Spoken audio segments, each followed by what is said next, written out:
dimri zviceran kishte zbritur me gjithë ashpërsinë e tij mbi qytetin e Cyriut. Era e ftohtë e Alpeve përshkonte rrugët e ngushta të lagjes së vjetër, duke i bërë kalimtarët të nguteshin drejt shtëpive të tyre të ngrohta. Ishte 9 pasdite e një të shtunë të janarit, dhe qielli kishte filluar të lëshonte flokë dëbore të imët, që zbritnin ngadalë si penda të bardha mbi trotuaret, e zhdukur tashmë në shtresën e parë të akullit. Në mes të kësaj panorame të bardhë të ftohtë, Arben Krasniqi ecte me hapa të shpejtë, duke i futur duart thellë në xhepat e xhaketës së tij të vjetër. Ishte një burr 30 e disa vjeç, me fytyrë të thyer nga jeta, por me sy që ende ruanin një shkëlqim dinjiteti. Flokët e tij të zinj ishin pak të çrregullt nga era, dhe mjekra e paprerë prej 2 ditësh i jepte një pamje të lodhur, si dikush që punonte shumë e pushonte pak. Arben kishte ardhur në Zvicër 8 vjet më parë, me një valixhe të vogël plot ëndra dhe një zemër plot shpresë. Kishte lënë pas në Kosovë një familje të varfër, një fshat të vogël në malsi të Drenicës dhe një jetë pa perspektivë. Babai i tij kishte vdekur kur ai ishte vetëm 16 vjeç, duke e lënë atë si burrin e shtëpisë me një nënë të sëmurë dhe 2 motra më të vogla. Ai kishte punuar çdo punë që i kishte dalë përpara, në ndërtim, në magazina, në restorant, në pastrimin e zyrave. Asnjëherë nuk ishte ankuar. Çdo muaj dërgonte në shtëpi pothuajse gjithçka që fitonte, duke mbajtur për vete vetëm sa për të mbijetuar. Jetonte në një dhomë të vogël, një nënqire në lagjen Wipingen, që ndante me 2 shqiptar të tjerë. Ushqehej thjesht, vishej modestisht dhe ëndërronte rrallë. Por, pavarësisht vështirësive, Arben kishte ruajtur diçka që shumë emigrante humbnin me kalimin e kohës: humanitetin e tij. Ai nuk ishte harruar se çfarë do thotë të jesh i huaj, i vetmuar, i nevojshëm për një dorë ndihmëse. Dhe kjo cilësi, kjo aftësi për të ndjerë dëmshurinë, edhe kur vetë kishte pak për të dhënë, do ta çonte drejt një nate që do t'i ndryshonte jetën për gjithmonë. Atë mbrëmje, Arben po kthehej nga një turn pune 12 orësh në një ndërmarrje pastrimi. Këmbët i dhëmnin, shpina e kishte ngurtësuar, dhe e gjithçka dëshironte ishte të arrinte në shtëpi, të hante diçka të ngrohtë dhe të flinte. Megjithatë, ndërsa kalonte pranë një parku të vogël afër stacionit të trenave, diçka e bëri të ndalonte. Ishte një tingull i dobët, një rënkim që mezi dëgjohej mbi zhurmën e erës. Arbeni u ndal dhe përpiqej të dëgjonte më mirë.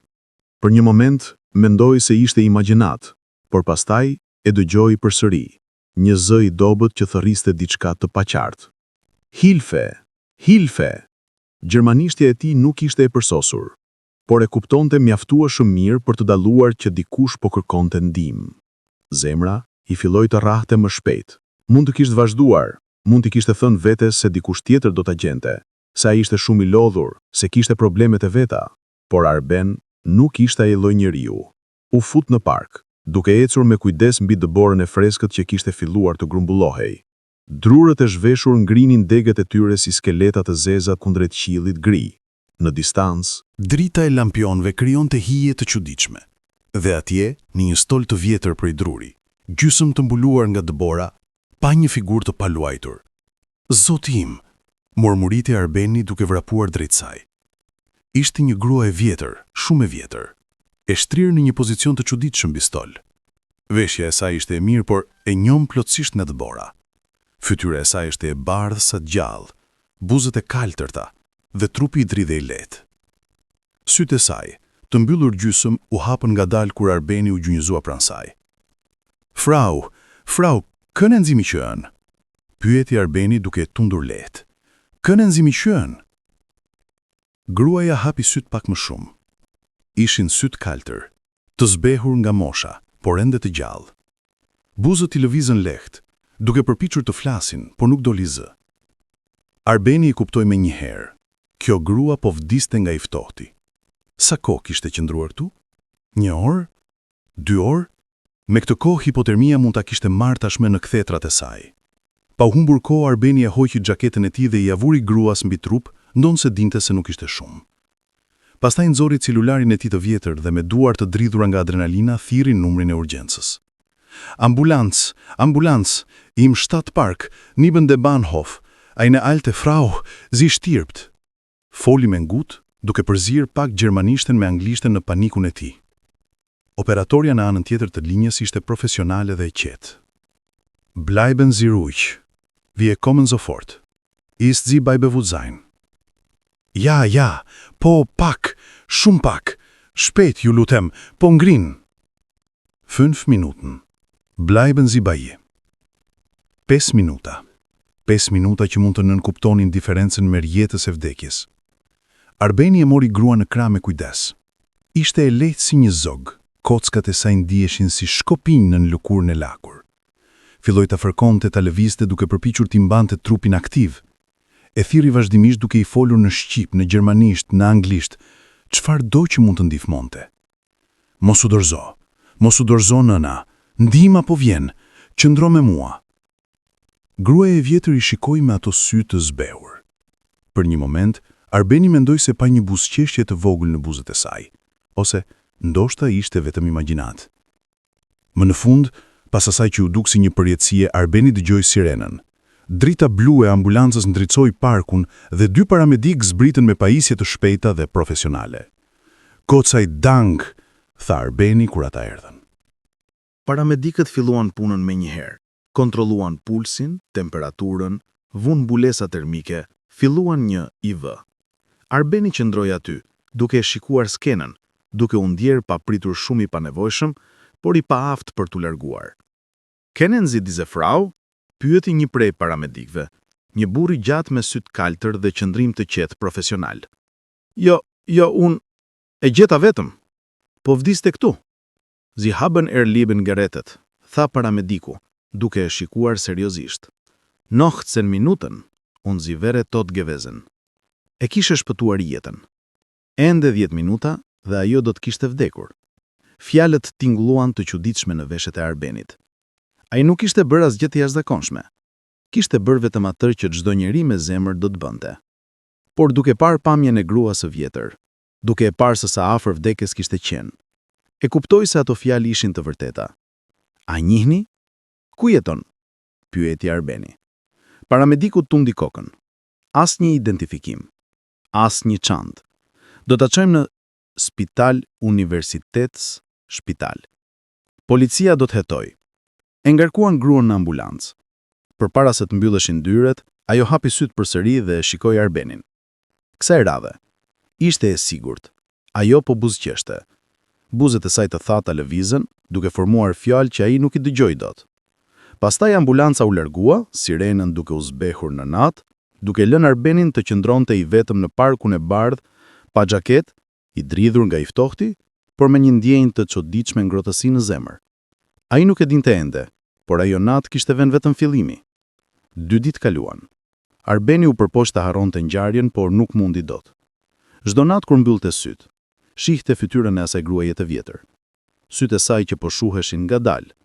Dorën e saj të dridhur që kishte përpjekur ta kapi dorën e tij në ambulancë. Ai nuk e dinte pse e mendonte aq shumë. Kishte bërë një vepër të mirë, asgjë më shumë, asgjë më pak. Njerëzit bënin vepra të mira çdo ditë, por kishte diçka në atë takim që kishte prekur diçka të thellë brenda tij. Diçka që nuk mund ta shpjegonte me fjalë. Të hënën në mëngjes, ndërsa ishte në punë duke pastruar dyshemet e një godinë zyrash në qendër të qytetit, celulari i tij i vjetër biberiti. Ishte një numër i panjohur zviceran. "Halo?" u përgjigja një, duke u mbështetur në mop. "Herr Krasniki? Arben Krasniki?" tha një zë femëror në gjermanisht. "Po, jam unë. Këtu është Spitali Universitet Spital Zürichi, departamenti i emergjencave. Ju thira në lidhje me pacienten që ju gjetët të shtunën në mbrëmje në park." Zemra e Arbenit filloi të rrahte më shpejt. "Po, si është? A është mirë?" "Ajo është e qëndrueshme. Falëndërhyrjes suaj të shpejt ajo mbijetoi. Dëshironte t'ju takonte, nëse është e mundur." Arbeni ngriti vetullat. "Të më takoj? Mua?" "Po, ajo këmbgul. Emri i saj është Gertrud Fischer. A do të ishit në gjendje të vini nesër pas dite, rreth orës 5? Arbeni mendoi për një moment. Nesër ishte e martë dhe ai kishte një turn pune deri në orën 4. Po, mund të vi. Cili dhomë? Vini në recepcion dhe pyesni për Frau Fischer. Do t'ju drejtojmë. Kur telefoni u ndal, Arbeni qëndroi për një moment duke e shikuar ekranin. Gertrud Fischer. Tani ajo kishte një emër. Tani ishte një person real, jo vetëm një grua e vjetër që po vdiste në park. Të martën, Arbeni mbaroi punën në kohë dhe u drejtua drejt spitalit. Ishte një ndërtesë e madhe, moderne, me xhama që shkëlqenin në diellin e pasdites së dimrit. Brenda, ajri ishte i ngrohtë dhe i pastër me erë dezinfektanti dhe diçka tjetër që nuk mund ta identifikonte.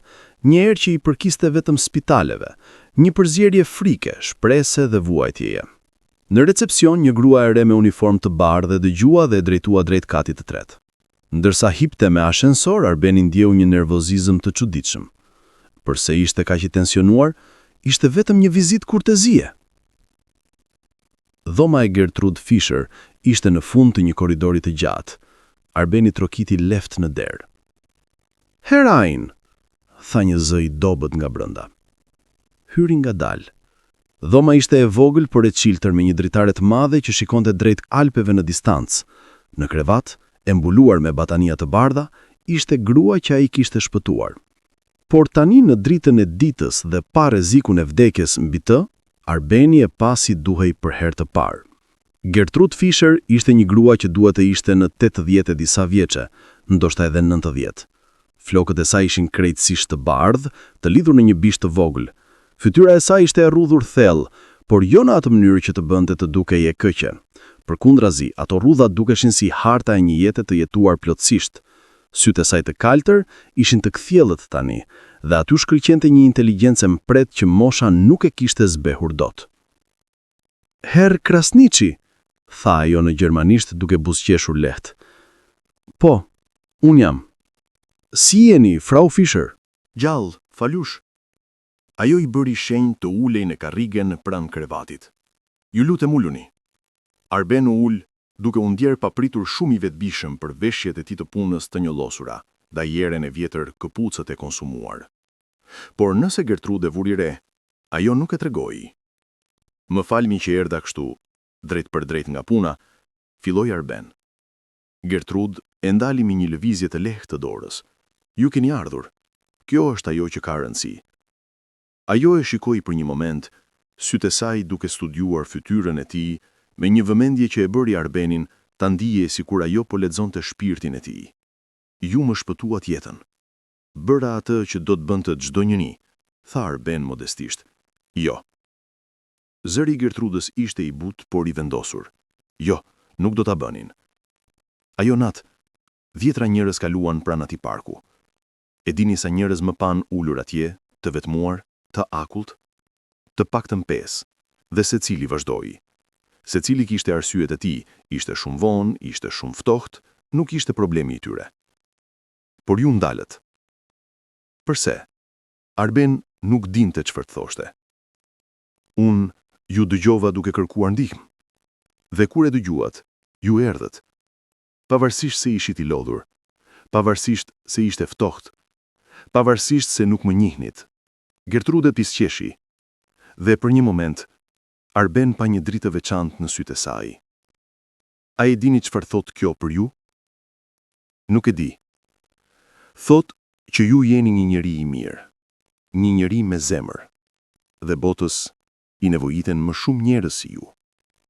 Arben ndyrëm një ndjenjë ngroftësie duke përhapet në gjoks. Askush nuk i kishte thënë diçka të tillë prej kohësh. Në jetën e tij të përditshme, ai ishte thjesht një emigrant tjetër, një punëtor tjetër, një fytyrë tjetër në turm. "Më tregoni për veten tuaj," tha Gertrude. "Nga vini? Si erdhët në Zvicër?" Dhe Arben, pa ditur saktësisht përse, filloi të fliste. I rrëfeu për Kosovën, për fshatin e tij në male, për baban e tij që kishte vdekur shumë herët, për nënën dhe motrat që ai mbështetej nga këtu. I rrëfeu për vitet e para në Zvicër, për vështirësitë e gjuhës, për punët e vështira, për vetminë që ndonjëherë përpinte. Gertrude dëgjonte me vëmendje absolute, pa e ndërprer asnjëherë. Dhe kur Arben mbaroi, ajo qëndroi e heshtur për një moment, sikur po përpunonte gjithçka që kishte dëgjuar. Ju jeni një burr i fortë, tha më në fund. Mu të fortë se sa mendoni. Të braktisë shtëpinë, të punosh në një vend të huaj, të dërgosh gjithçka për familjen tënde. Kjo kërkon një forcë që shumë njerëz nuk e kanë. Unë vetëm bëj atë që duhet. Pikërisht. Dhe kjo është ajo që ju bën të veçantë. Biseda vazhdoi për më shumë se një orë. Arben mësoi se Gertrud kishte jetuar me Zürich gjithë jetën e saj. Kishte qenë e martuar dikur, por burri i saj kishte vdekur 30 vjet më parë. Nuk kishin pasur fëmijë. Tani jetonte e vetme, në një apartament në lagjen e vjetër të qytetit. Atë natë, tha Gertrud me zë të butë, unë kisha dalë për një shëtitje të shkurtër, por humba drejtimin. Dhe pastaj, nuk e di, mu duk si kur trupi im thjesht nuk donte më të lëviste. Ula në atë stol për të pushuar, dhe nuk u ngrita dot më. Fillova të ngrija, por në një mënyrë të çuditshme nuk ndjeva panik. Isha i qetë. Mendoja se ndoshta ishte koha. Mos e thoni këtë, tha Arben me një ndjenjë pikëllimi të papritur. Përse jo? Unë jam e vjetër, Arben. 93 vjeç. Kam jetuar një jetë të gjatë.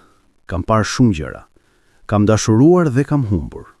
Dhe ndonjëherë, kur je kaq i vjetër dhe kaq i vetëm, vdekja nuk duket si armik, duket si pushim. Por ju nuk duhet të vdisni e vetmuar në një park në të ftohtë. Gertrud bushqeshi. Jo, dhe faljush nuk vdiqa. Zoti ka një plan për mua, dhe duket se ju jeni pjesë e atij plani.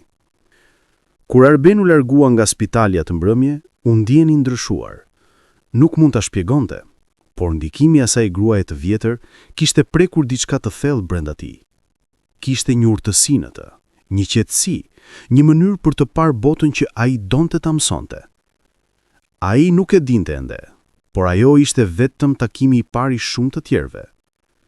Javët kaluan, dhe ajo që filloi si një vizitë kurtezie u shndërua në diçka më shumë.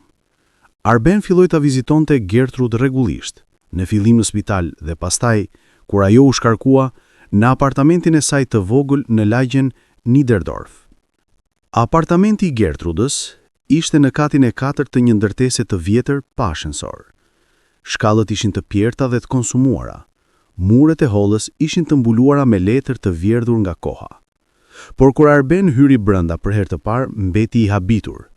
Apartamenti ndonse i vogël ishte i zbukuruar me shije të jashtëzakonshme. Mobiljet ishin antike, dukshëm të kushtueshme, por të përdorura, jo si gjëra muzeumi, por si objekte të dashura që kishin jetuar me pronaren e tyre. Muret ishin të mbuluara me piktura, jo reproduktime, por vepra origjinale që edhe syri i parsimuar i Arbenit mund të shihte se ishin me vlerë. Biblioteka mbulonte një mur të tërë, plot me libra të vjetër me kapaka prej lëkure. Por ajo që e goditi më shumë ishte atmosfera. Pavarësisht zbutjes dhe cilësisë objekteve, kishte një ndjenjë vetmie që mbizotronte. Ishte e dukshme në pluhurin mbi disa sipërfaqe, në qetësinë e madhe, në mënyrën se si ecoja Gertrudës tingëllonte bosh në zoma të zbrasta.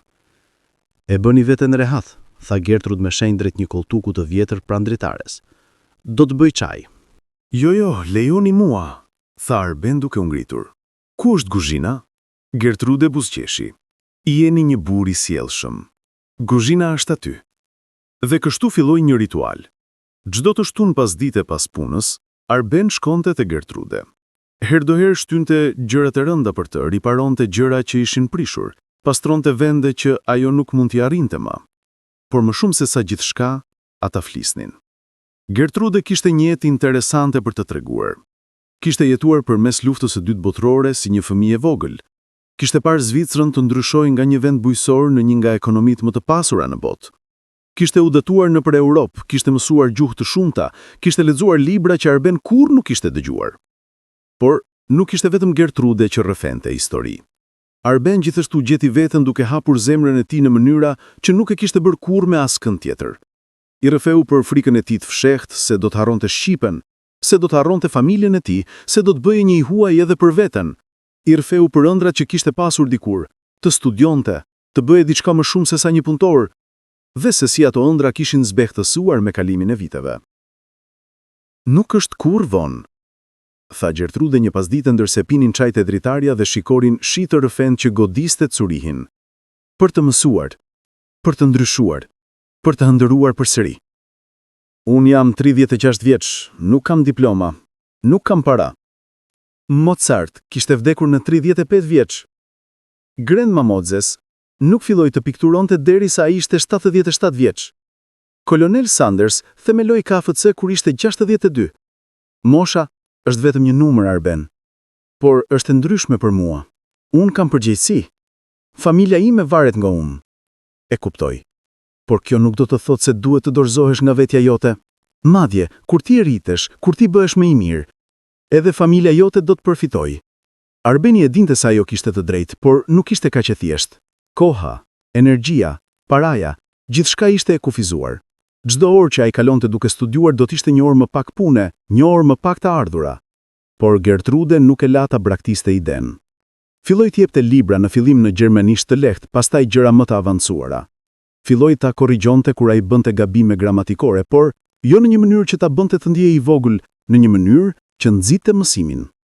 Gjermanishtja juaj po përmirësohet, tha ajo një ditë, ndërsa pinin çaj te dritarja dhe shikonin shi të rrëfen që godiste Curihin. Nëse vazhdoni kështu, brenda një viti do të flisnin si një vendas. Faleminderit, Frau Fischer. Më thërni Gertrude. Jemi miq, njo? Jo, Gertrude.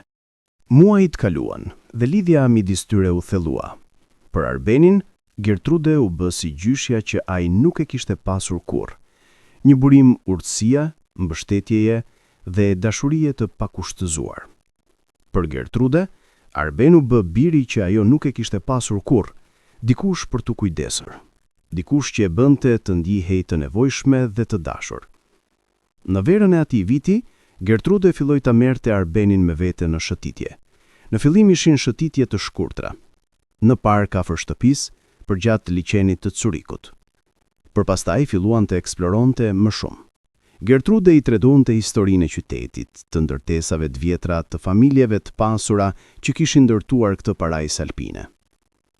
E shihni atë ndërtesë, tha ajo një ditë, duke treguar një pallat të bukur me arkitekturë neoklasike. Aty jetonte familja Escher. Familja ime punonte për ta një kohë. Familja juaj? Pyeti Arbeni, i interesuar. Po, babai im ishte kontabilist. Punonte për shumë familje të pasura në Zürich. Unë rritesha duke dëgjuar histori për pasurinë, për bizneset, për mënyrën se si parat ndërtohen dhe humbasin. Ajo bëri një pauzë, duke shikuar pallatin me një shprehje që Arbeni nuk e kishte parë më parë. Është interesante, e dini, se sa shumë njerëz kanë para dhe sa pak kanë lumturi. A mendoni se parat nuk sjellin lumturi? Jo, nuk them këtë. Parat sjellin rehati, sigurinë, por lumturia? Ajo vjen nga vende të tjera, nga lidhjet njerëzore, nga qëllimi, nga dashuria. Ajo e shikoi Arbenin dhe buzëqeshi. Si miqësia jon, kjo më ka dhënë më shumë gëzim në këto muaj se sa çdo gjë tjetër në vitet e fundit. Arbeni ndjeu një njëj në fyt, edhe për mua. Por pavarësisht këtyre momenteve të lumtura, Arbeni nuk mund të mos vinte re se Gertrude po dobësohej. Ecja e saj po bëhej më ngadalt, fryma e saj më e shkurtër. Herëherë në mes të një fjalie, ajo do të ndalonte dhe do të mbështetej, sikur duke marrë forcat. A jeni mirë? Pyeste Arbeni me shqetësim. Jam mirë i dashur, vetëm mosha e mërzitshme. Por Arbeni nuk ishte i bindur, dhe e shqetësimi i tij u konfirmua një mbrëmje shtatori. Ishte një të premte pasdite, kur Arbeni arriti te Gertrude dhe e gjeti ulur në koltukin e saj me një zarf të bardhë në duar. Fytyra e saj ishte e zbehtë dhe në sytë e saj kishte një shkëlqim të çuditshëm, jo të lot, për diçka më të thellë, një lloj trishtimi të qetë. Çfarë ka ndodhur? Pyeti Arbeni, duke vrapuar pranë saj. A jeni sëmur? Gertrude tundi kokën ngadalë. Ulum Arben, duhet flas me ty. Toni i zërit të saj e bëri Arbenin të ngrihej. Ishte serioz, i peshuar. Ai u ul në koltukun përballë saj, duke pritur. Gertrud mori një frym të thellë. Shkova te mjeku sot. Një kontroll rutin, mendoja. Por nuk ishte rutin. Ajo ngriti syt dhe e shikoi drejt në sy. Kam kancer.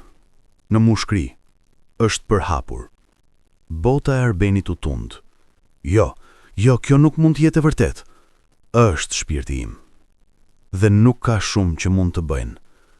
Në moshën time, me këtë përhapje, mjeku më dha 6 muaj. Ndoshta më pak. Por duhet të ketë diçka. Kemoterapi, rrezatim, diçka. Në moshën 93 vjeçare, me një trup që me zim ban vetën në këmbë, Arben, i dashur, do të ishte vetëm tortur. Unë e kam pranuar këtë, dhe dua që ti ta pranosh edhe ti. Lotët filluan të rrjedhin në përfaqet e Arbenit pa e kontrolluar dot. Jo, nuk mund ta pranoj. Ju jeni e vetmja, zëri ju thye dhe nuk mundi të vazhdonte. Gertrudu zgjat dhe i kapi dorën. E vetmja çfarë? E vetmja këtu që më bën të ndjehem si në shtëpi, si familje. Ju jeni si nëna ime, si gjyshja ime, si ai mbylli syt, duke përpiqur të mbahet, si familja që nuk e kam pasur kur këtu. O Arben, Gertrudu ngrit, duke lëvizur me vështirësi dhe erdhi pranë tij. E përqafoi kokën e tij, duke e mbajtur ndaj vetes si një fëmijë. Ti më ke dhënë aq shumë. Më ke dhënë arsye për të vazhduar këto muaj të fundit. Më ke dhënë dashuri kur mendoja se nuk kishte mbetur më asgjë për mua në këtë botë. Qëndruan kështu për një kohë të gjatë, të dy duke qarë në heshtje, duke ndarë dhimbjen që asnjë fjalë nuk mund ta shprehte. Më në fund Gertrudu largua dhe u ul përsëri, fshir syt me një shami të bardhë. Dua të tregoj diçka.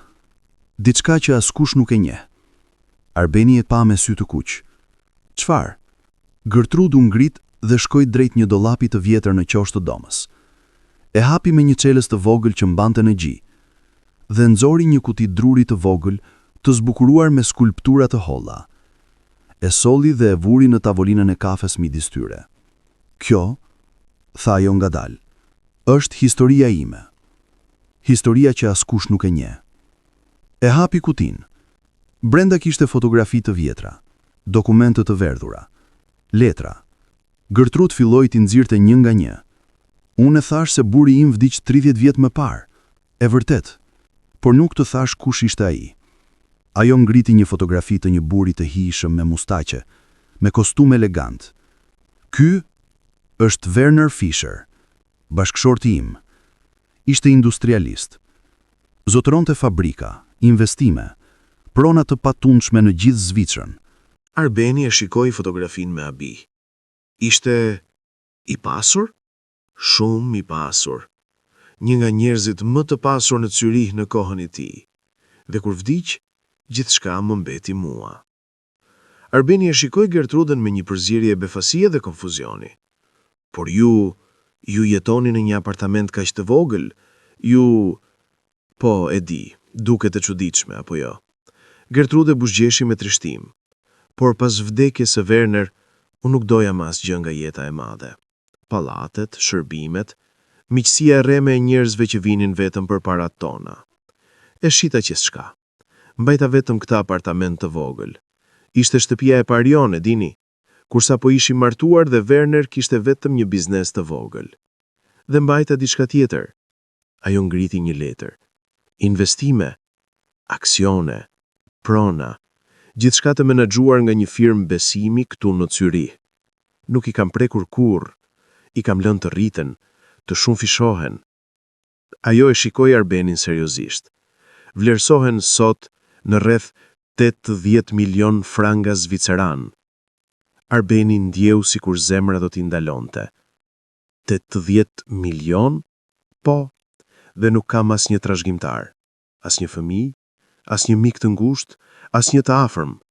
Kam pasur avokate që më kanë këshilluar për vite se çfarë të bëj me këtë pasuri, por unë kur nuk mora një vendim, nuk dija kujt ja lija, derisa ajo shikoi Arbenin me një shprehje aq të butë dhe aq plot dashurie sa që ai ndjeu lotë duke i ardhur përsëri. Derisa ti më shpëtove jetën atë natë në park. Jo, tha Arbeni duke tundur kokën me forcë. Jo, Gertrude, nëse po mendon se unë nuk e bëra atë përpara. Unë nuk e dija se kush ishe. Unë nuk e di, shpirti im. E di. Zëri i Gertrudës ishte i qetë, i sigurt. Kjo është pikërisht arsyeja pse di që je personi i duhur. Ti më ndihmove pa pritur asgjë në këmbim. Ti më vizitove në spital. Më erdhe në shtëpi, më more si familje pa ditur asgjë për pasurinë time. Miqësia jote ishte reale, e pastër, e pa shoqëruar nga interes. Por unë nuk mund ta pranoj këtë. Është e imja për ta dhënë kujt dua unë. Gertrude u përgjolin pak më tej. Arben, dëgjoma. Unë jam duke vdekur. Kjo është realiteti. Dhe kur të vdes, kjo pasuri do të shkojë dikujt. Mund ta ulë shtetit, por ata nuk kanë nevojë për të. Mund ta ulë bamirësive dhe kam ndërmend ta bëj pjesërisht. Por pjesa më e madhe, dua që ta ulë dikujt që e ka merituar. Dikujt që ka një zemër të mirë. Dikujt që do ta përdor për të bërë diçka të mirë në këtë botë.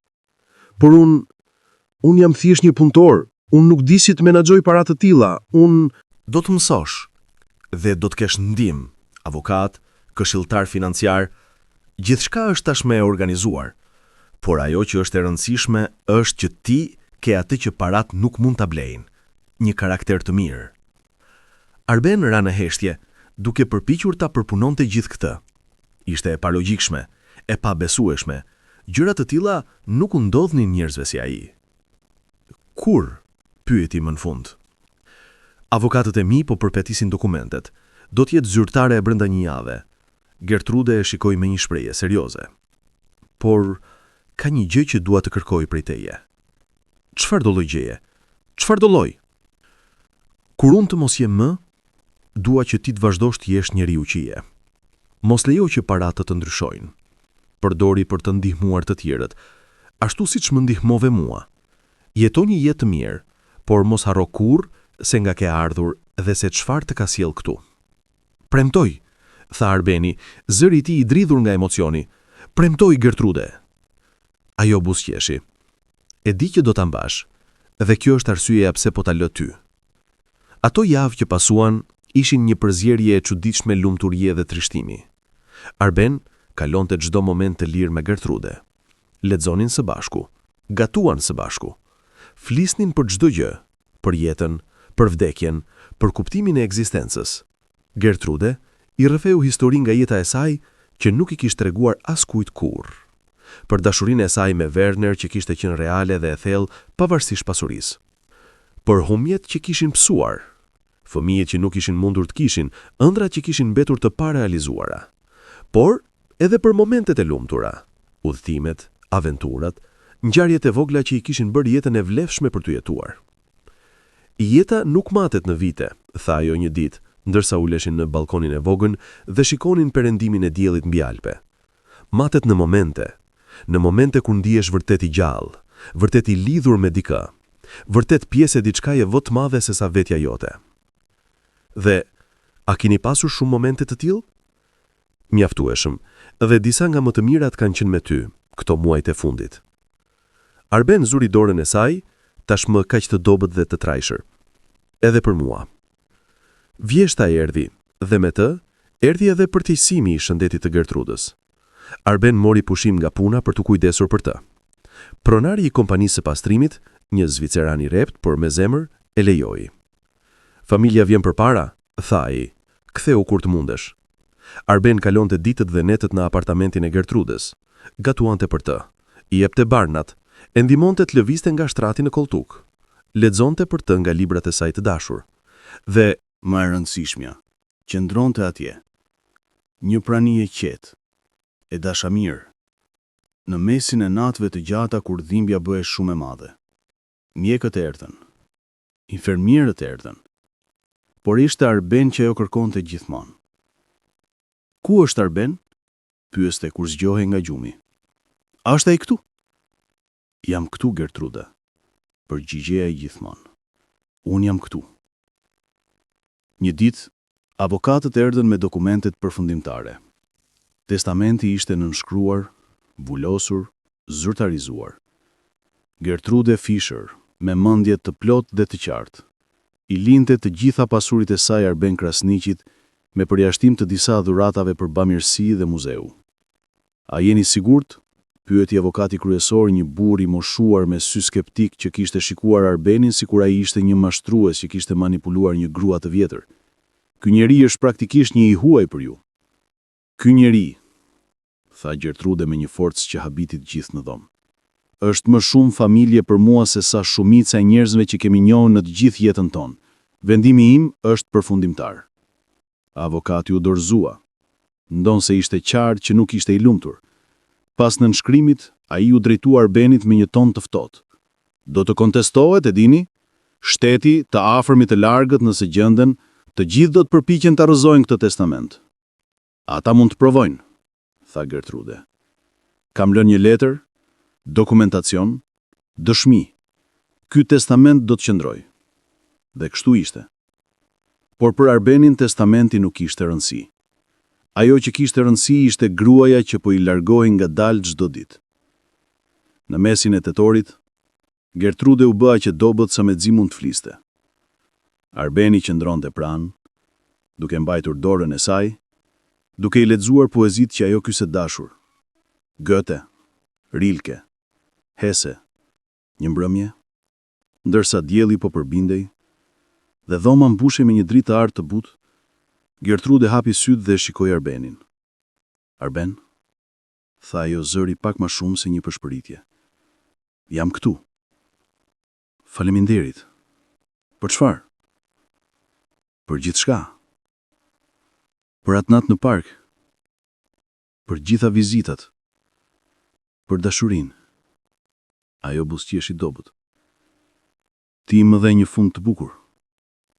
Shumë njerëz nuk e kanë atë fat. Ju më dhat aq shumë më tepër, tha Arbeni, lotë duke i rrjedhur lirisht. Ju më mësuat të shpresoj përsëri, të besoj përsëri.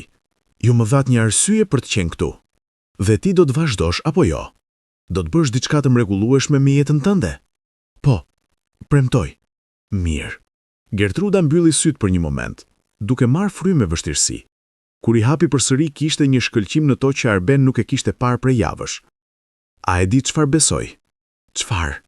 Besoj se atë natë, kur po ngrija në atë park, Zoti më dërgoi një engjëll, dhe ai engjëll ishe ti. Unë nuk jam engjëll, tha Arbeni duke buzëqeshur përmes lotëve. Jam thjesht një njeri. Engjëjt janë njerëz i dashur.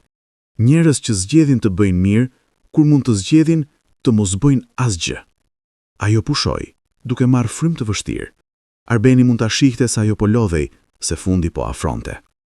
Mos ki frikë, tha ajo ngadalë. Për mua, unë jam gati.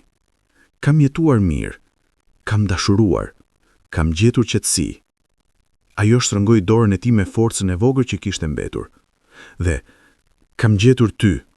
Fati më i mirë që një grua e vjetër mund të kërkonte. Ju dua, tha Arbeni. Fjalët duke i dalë nga thellësia e shpirtit. Ju dua si nënën time. Dhe unë të dua si birin tim. Sytë e Gertrudës filluan të mbylleshin. Premtom diçka të fundit. Çfarë do lloj gjëje? Jeto. Jeto mirë. Jeto me plot. Mos harro kurrë se jeta është një dhuratë. Edhe kur është e vështirë. Edhe kur duket e pamundur. Është një dhuratë. Premtoj. Mirë. Ajo mori një frymë të thellë, pastaj një tjetër më të cekët. Tani mund të të shlodhem. Ti ke qenë këtu. Kjo është gjithçka që kërkoj. Faleminderit që edhe pa të parë kurrë, më mësove mënyrën më të rëndësishme të jetesës, të dëgjosh zemrën tënde dhe të ndihmosh ata që kanë nevojë. Nuk po të them lam të mirë gjyshe, sepse ti nuk je larguar. Je në çdo vepër e mirë që bëjmë. Je në çdo buzëqeshi që sjellim në fytyrën e dikujt. Je në dashurinë që transmetohet nga njëra gjenerate tjetra. Dhe një ditë, kur t'jem plak, do t'u tregojnë nipërve të mi historinë tënde, dhe ata do t'ua tregojnë fëmijëve të tyre. Dhe kështu, në një mënyrë të veçantë, ti do t'jetosh për gjithmonë. Me dashuri dhe mirënjohje të pafund, Gertruda Kresniqi, mbartësja e emrit tënd.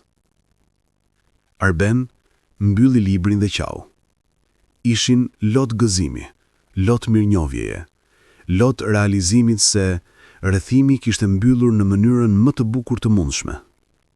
Elira e përqafoi. Ajo do t'ishte kaq krenare për ty, për ne të gjithë. E di, tha Arbeni, e ndi atë, çdo ditë. Atë natë, para se të flinte, Arben shkoi te dritarja e dhomës së tyre të gjumit dhe shikoi qytetin e Zyrihut të shtrirë më poshtë. Mira drita që shkëlqenin në errësirë, çdo dritë duke përfaqësuar një jetë, një histori, një mundësi. Diku atje, në një nga ato shtëpi, ndoshta kishte një person të vetëm që kishte nevojë për ndihmë. Ndoshta kishte një emigrant që luftonte për të mbijetuar. Ndoshta kishte një të moshuar që po ngrinte në të ftogët. Dhe ndoshta, ashtu si 30 vjet më parë, dikush do të ndalonte. Dikush do të dëgjonte. Dikush do të ndihmonte. Sepse kjo ishte trashëginia e Gertrudës, jo vetëm në familjen e Arbenit, por në mijëra njerëz që ishin prekur nga historia e tyre, që ishin frymëzuar nga shembulli i tyre, që kishin mësuar se një akt dashurie mund të ndryshojë gjithçka. Muaj që pasuan ishin një përzierje çuditshme pikëllimi dhe zbulimi. Arben zuri, ngadalë, ta pranonte realitetin e tij të ri. Ai nuk u zhvendos me njëherë nga dhoma e tij e vogël në Wipkingen, duhej kohë për ta përpunuar gjithçka, por filloi të marrte hapa të vegjël. I pari ishte familja. Thirri nënën e tij në Kosovë dhe i rrëfeu gjithçka. Jo për parat, por për Gertrude, për miqësinë e tyre, për humbjen që ndjente. Biri im, tha nëna e tij, zëri i saj i ngrohtë edhe përmes distancës së linjës telefonike. Ti gjithmonë ke pasur një zemër të mirë. Zoti të ka bekuar për këtë. Pastaj, ja rrëfeu për trashëgimin. Dëgjoi heshtin e gjatë në anën tjetër. Nën, a je aty? Jam këtu, birë. Zëri i saj dridhej. Nuk mund ta besoj. Sa? Shumë, nën. Aq shumë sa nuk do duhet punoni asnjëherë më, as ti, as motrat. Dhe qau. Qau si nuk ishte qarë prej vitesh, qau me lehtësim, me gëzim, me mirënjohje. Javën që pasoi, Arben fluturoi në Kosovë për herë të parë në 3 vjet. Kur hyri në shtëpinë e tij të vjetër në fshat, gjërat ishin saktësisht si i kujtonte. Dhoma e vogël e ngrohte, muret e lyera me gëlqere të bardhë, ikonat në qoshe, aroma e bukës së pjekur në furrë. Nëna e tij, tani 60 e disa vjeçare, por që dukej më e vjetër nga punët e rënda, vrapoi drejt tij dhe përqafoi aq fort sa ai mezi mund të merrte frymë. Biri im ka ardhur në shtëpi. Motrat e tij, tashmë gra të martuara me fëmijët e tyre, erdhën gjithashtu. Ishte një takim plot lot, qeshje, histori të pafund.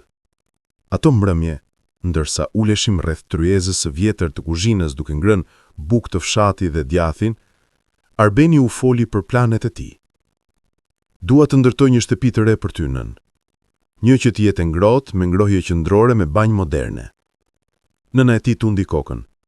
Nuk më duhet shtëpi e re, birë. Kjo ka mjaftuar për ne.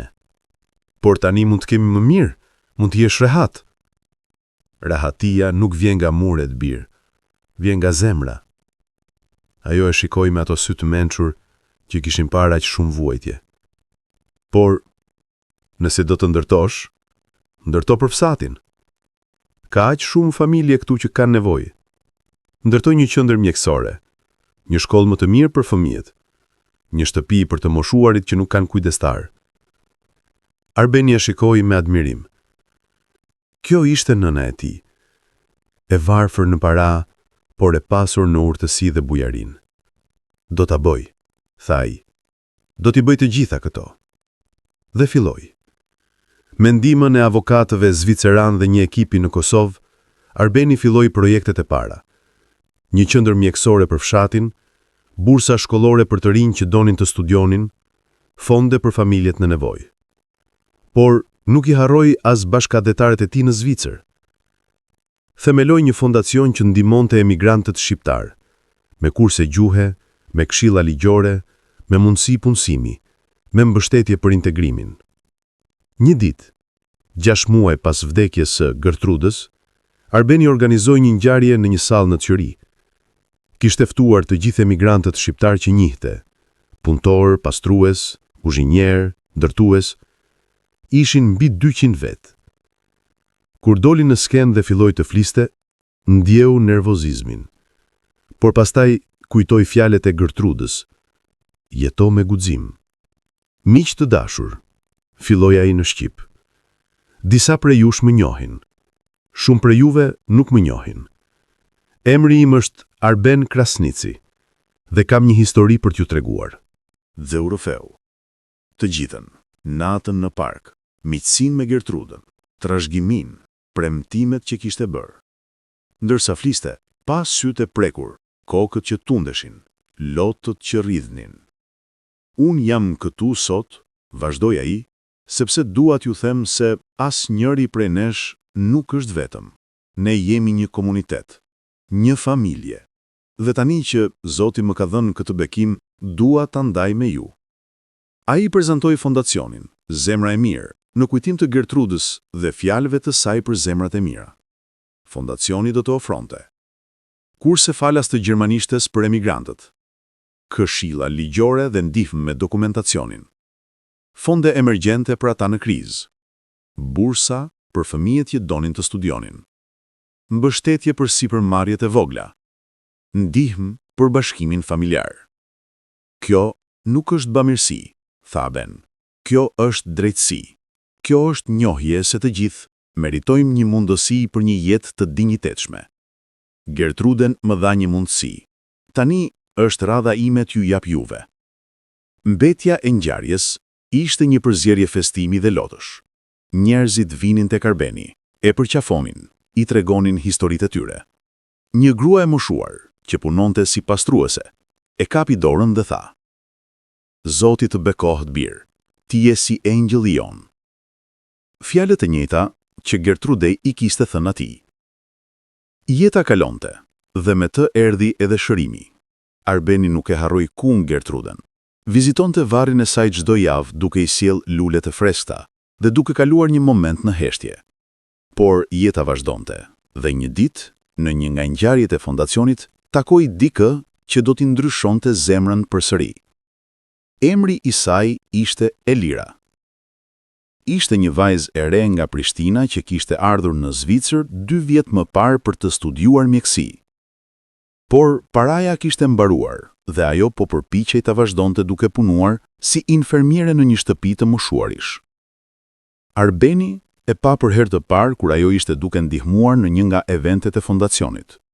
Organizonte, ndihmonte, buzëqeshte me të gjithë. Kishte diçka, në atë buzëqeshje, në atë energjinë që e tërhoqi. Pas eventit, u afrua tek ajo. Falinderet për ndihmën, tha ai në shqip. Ajo u kthye dhe buzëqeshi. Ishte kënaqësi, puna që po bëni është e mrekullueshme. Dëshironi një kafe. Do të doja të mësoja më shumë për projektin tuaj të studimit. Ajo nguroi për një moment, pastaj pranoi. Pse jo? Shkua në një kafene afër, një vend i vogël i mbushur me aroma të kafes së freskët dhe zhurmën e butë të bisedave. Dhe atje, mbi 2 filxhan espresso, filluan të flisnin. Elira i rrëfeu për ëndrat e saj për të bërë mjeke, për vështërsitë financiare që kishte hasur, për vendosmërinë e saj për të mos dorëzuar. Kam punuar në 2 vende, tha ajo. Infermiere ditën dhe në një bar natën. Gjumi është një luks që nuk ma lejon dot, por duhet vazhdoj. Nuk mund të kthehem në shtëpi pa realizuar ëndrrën time. Arbeni e dëgjoi me admirim. Kjo vajzë e re kishte po atë vendosmëri, po atë forcë që ai kishte pasur dikur. Çfarë po studiosh saktësisht? Pyeti. Kardiologji. Dua të specializohem në smundje të zemrës. Baba im vdiq nga një atak në zemër kur unë isha 15 vjeçe. Nuk kishim para për trajtim të mirë. Ëndroja gjithmonë që një ditë të mund të ndihmoj njerëz si ai. Zemra e Arbenit u preku. Sa të duhet për të studiuar? Elira qeshi. Shumë, rreth 50.000 franga për vitin. Për këtë arsye po mundohem ta bëjmë më ngadalë, duke punuar dhe studiuar. Çfarë po studioni ishin nëse nuk do të kishit nevojë të punonit? Sa shpejt do të përfundonit? Ajo e shikoi me kureshtje. Pse po pyet? Sepse fondacioni im jep bursa dhe mendoj se ti je saktësisht lloji i personit që duam të ndihmojmë. Sytë e Elirës u hapën gjerësisht. Po flet seriozisht? Krejtësisht. Apliko. Do të shqyrtojmë rastin tënd. Por unë sapo të takova. Arbeni buzëqeshi. Ndonjëherë një takim është e mjaftueshme për të parë cilësinë e dikujt. Dhe kështu filloi. Elira mori bursën dhe u bë një nga sukseset e para të fondacionit. Brenda një viti, ajo mbaroi studimet që do t'i kishin marrë 3 vjet me punë. U bë mjeke, u specializua, filloi të punonte në Universitet Shpital Zürich, po atje ku Gertrude kishte qenë paciente. Gjatë asaj kohe, Arben dhe Elira u afruan. Në fillim ishte vetëm miqësi, takime të rastësishme për kafe, biseda për fondacionin, këshillat e ndërsjella. Por ngadalë, diçka më e thellë filloi të formohej. Një mbrëmje vere, një vit pas takimit të tyre të parë, Arben e ftoi Elira për darkë. Zgjolli një restoran pranë liçenit, me pamje të mrekullueshme të Alpeve në perëndim. Ka diçka që dua të tregoj, tha Arben ndërsa prisnin ushqimin. Çfarë? Historinë e plot. Si erdhi gjithë kjo? Dhe ja rrëfeu gjithçka, nga fillimi deri në fund, duke përfshirë detajet që nuk i kishte treguar në ngjarjen publike, për vetminë e tij, për natën në park, për muajt me Gertrud, për humbjen që ende e ndjente. Elira dëgjoi me sy plot lot. Ajo sikur ishte një grua e mrekullueshme. Ishte, dhe çdo ditë përpiqem të jem personi që ajo besonte se isha. Ti je, Elira e zuri dorën e tij mbi tavolinë. Arben, ti ke ndryshuar jetën time. Jo vetëm me bursën, ndonse edhe ajo ishte e madhe, por me shembullin tënd. Ti më mësove se është e mundur të jesh i suksesshëm pa humbur humanitetin, që parat mund të përdoren për mirë. Ti e bëre punën, unë thjesht ndihmova. Jo, ti bëre më shumë se sa ndihmova. Ajo ngurroi, pastaj shtoi. Dhe ke bërë diçka tjetër. Çfarë? Më ke bërë të ndihem të veçantë. Kur jam me ty ndihem si në shtëpi, si me dikë që më kupton. Zemra e Arbenit filloi të rrahte më shpejt. Edhe unë ndihem kështu. Ata u shikuan në sy dhe në ato moment, pa fjalë, të dy e kuptuan. Dashuria e tyre u zhvillua ngadalë, me respekt dhe maturi. Nuk ishte një dashuri adoleshente, e zjarrt dhe impulsive. Ishte dashuria e dy njerëzve të rritur që kishin parë vuajtje, që kishin humbur, që kishin mësuar se çfarë ishte me vërtet e rëndësishme në jetë. Disa muaj më vonë, Arben e çoi Elirën te varri i Gertrudës. Doja që ti ta njohësh, tha ai duke qëndruar para gurit të thjeshtë të varrimit, ku ishte shkruar Gertrud Fischer, 1932-2024. Ajo jetoi me dashuri dhe la më shumë dashuri pas. Dhe Arben, duke qëndruar atje midis së kaluarës dhe së ardhmës, midis humbjes dhe shpresës, ndjeu diçka të ndryshoi brenda tij. Pikëllimi nuk ishte zhdukur, kur nuk do të zhdukej plotësisht, por tani ishte përzir me diçka tjetër. Mirënjohje, shpresë, dashuri të re. Ajo do të kishte dashur ty, tha ai për Eliran. Shpresoj, sepse unë e dua ty. Ishin fjalët e para herë që ata e thoshin me zë të lartë, dhe duke qëndruar atje, në hijen e pemëve të mëdha, pranë varrit të gruas që kishte ndryshuar gjithçka, ata u përqafuan. Jo vetëm si të dashuruar, por si dy shpirtrash që kishin gjetur rrugën e tyre njëri drejt tjetrit përmes errësirës. 2 vjet pas vdekjes së Gertrudës, Arben dhe Elira u martuan. Ishte një ceremoni e thjeshtë, por e bukur, në të njëjtën kish ku ishte mbajtur funerali i Gertrudës. Në galeri, në një vend nderi, Arben kishte vendosur një fotografi të Gertrudës.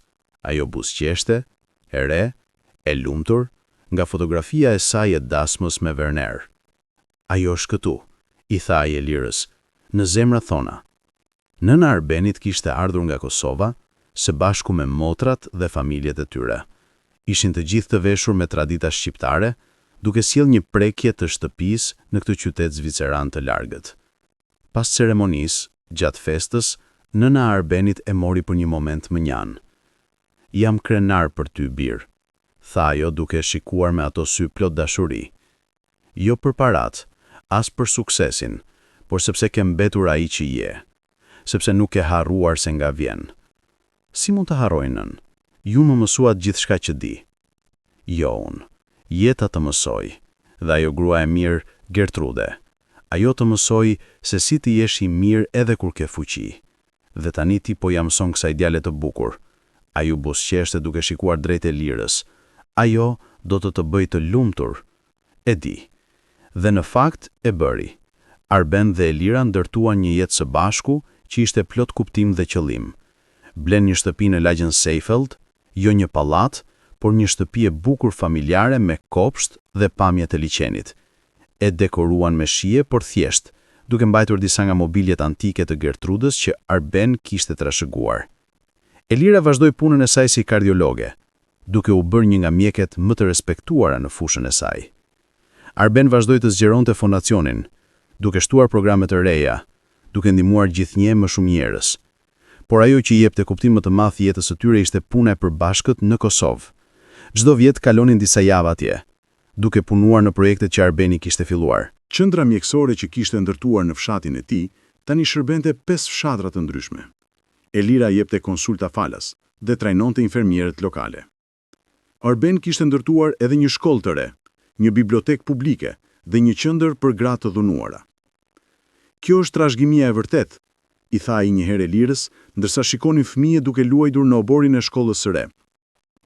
Jo parat, por ndryshimi që ato para mund të bëjnë. 3 vjet pas martesës së tyre, Elira i dha lajmin që Arben kishte pritur me dëshpërim. Ishin shtatzën. Arben qau kur e dëgjoi. Ishin lot gëzimi, por edhe diçka më shumë. Ishte realizimi se cikli po mbyllej dhe po fillonte përsëri. Ai, që kishte humbur baban kaq herët, tani do të bëhej vet baba. Ai, që kishte gjetur dashuri dhe familje kur nuk e priste më, tani do ta jepte këtë dhuratë te gjenerata tjetër. Kur Elira lindi një vajzë të bukur me sy të kaltër, nuk kishte dyshim se çfarë emri do t'i vinin. Gertrude, tha Arben, duke mbajtur të voglin në krahët e tij për herë të parë. Gertrude Krasniqi. Elira buzëqeshi përmes lotëve. Një emër i bukur, për një grua të bukur që la një trashëgimi të bukur. Dhe kështu, në atë moment, në atë dhomë spitali në Zyri, historia bëri një rreth të plot. Gruaja e vjetër që kishte vdekur e vetme në një park, e shpëtuar nga një i huaj me zemër të mirë, tani jetonte përsëri. Jo vetëm në kujtesën e atyre që kishin njohur, por në emrin dhe shpirtin e një jete të re që sapo kishte filluar. Vitet kaluan me shpejtësinë që kanë vetëm kur jeni të lumtur. Gertrude e vogël, ose Truda, siç e thërishte familja, u rritë një shtëpi plot dashuri dhe qëllim. Ajo mësoi shqip nga gjyshja dhe prindërit e saj, gjermanisht nga ambienti dhe më vonë anglisht në shkollë. Por, më e rëndësishmja, mësoi historinë e emrit të saj. Që nga mosha e vogël, Arben dhe Elira ja tregonin për gjyshen që ajo nuk e kishte takuar kurrë, për gruan e mirë që kishte ndryshuar gjithçka. Gjyshja Gertrude ishte një engjëll, i thoshte Arben ndërsa e vinte në shtrat çdo natë. Dhe ti mban emrin e saj, sepse duam që të rrosh si ajo, me zemër të mirë, me bujarin, me dashuri për të tjerët. Kur Elira lindi një vajzë të bukur me sy të kaltër, nuk ishte dyshim se çfarë emri do t'i vinin. Gertrude, tha Arben, duke mbajtur të voglin në krahët e tij për herë të parë. Gertrude Krasniqi. Elira buzëqeshi përmes lotëve. Një emër i bukur, për një grua të bukur që la një trashëgimi të bukur. Dhe kështu, në atë moment, në atë dhomë spitali në Zyri, historia bëri një rreth të plot. Gruaja e vjetër që kishte vdekur e vetme në një park, e shpëtuar nga një i huaj me zemër të mirë, tani jetonte përsëri. Jo vetëm në kujtesën e atyre që e kishin njohur, por në emrin dhe shpirtin e një jete të re që sapo kishte filluar. Fondacioni Zemra e Mirë vazhdoi të rritej. Tani kishte zyra në 5 qytete zvicerane dhe kishte zgjeruar operacionet edhe në Gjermani dhe Austri. Kishte ndihmuar mijëra emigrant, jo vetëm shqiptar, por njerëz nga e gjithë bota që kërkonin një jetë më të mirë. Një nga momentet më të veçanta erdhi kur Arbeni vendosi të hapte një program trajnimi profesional. Ideja ishte e thjeshtë. Shumë emigrant kishin aftësi, por nuk kishin certifikata që njiheshin në Zvicër. Programi do t'u jepte trajnim, certifikim dhe ndihmë për të gjetur punë të mira. Në ceremoninë e hapjes, një burr i moshuar ju afrua Arbenit. Kishte lot në sy. Herr Krasniqi, tha ai në gjermanisht të thyer me theks turk. Unë jam inxhinier. Në Turqi ndërtova ura, por këtu për 20 vjet pastroj tualete. Sot, fal jush, marr një certifikim të ri. Muajin tjetër filloi të punoj si inxhinier përsëri. Arbeni e përqafoi. Meritoje. Në zemër ke qenë gjithmonë inxhinier. Tani bota do ta njohë këtë. Në Kosovë, projektet vazhduan të shumë fishoheshin. Qendra mjekësore u bë spital i vogël, shkolla u zgjerua. Një qendër për formim profesional u hap, duke i mësuar të rinjve zanat që mund t'i ndihmonin të gjejnë punë të mira. Por projekti që i jepte më shumë krenari Arbenit ishte Shtëpia e Shpresës, një strehim për gratë dhe fëmijët që largoheshin nga dhuna familjare. Ishte një problem i madh në Kosovë dhe shumë gra nuk kishin ku të shkonin. Elira vetë krijoi të dhënat mjekësore dhe punësuan psikolog dhe këshilltar social. Brenda një viti, Shtëpia e Shpresës kishte ndihmuar mbi 100 gra dhe fëmijët e tyre të fillonin jetë të reja, të sigurta.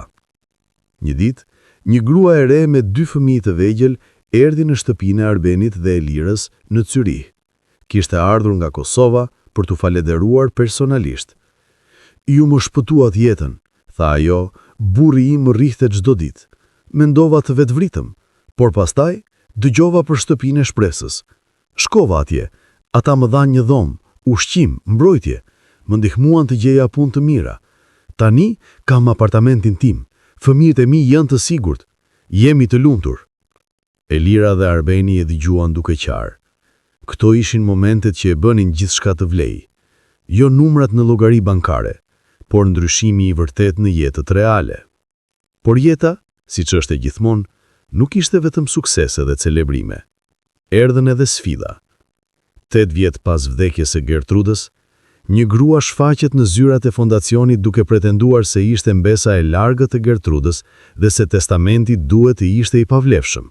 Frau Fischer që e manipuluar, tha avokati i saj në një konferencë të shtypit. Ky njeri erdhi në jetën e saj kur ishte e dobët, e moshuar dhe e përfitoi. Kjo është abuzim i një të moshuari. Mediat e morën lajmin dhe filluan të spekulonin. Artikujt u shfaqën me tituj skandalos. A manipuloi emigranti shqiptar milionerën? Trashëgimia e kontestuar, historia. Tani mund të çlodhëm, ti ke qenë këtu. Kjo është gjithçka që kërkoja. Dhe me këto fjalë Gertrude Fischer u qetëstua. Fryma e saj u bë më ngadalt, më e rregullt. Fytyra e saj që kishte qenë tensionuar nga dhimbja për javë të tëra, u relaksua në një shprehje paqeje.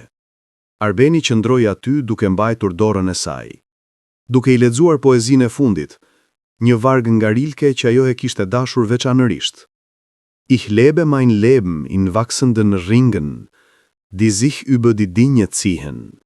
Ich werde den letzten vielleicht nicht vollbringen, aber versuchen will ich ihn. Unë jetoj jetën time në rrath që rriten, që zgjerohen mbi gjërat. Ndoshta nuk do ta përfundoj të fundit, por do të përpiqem për të.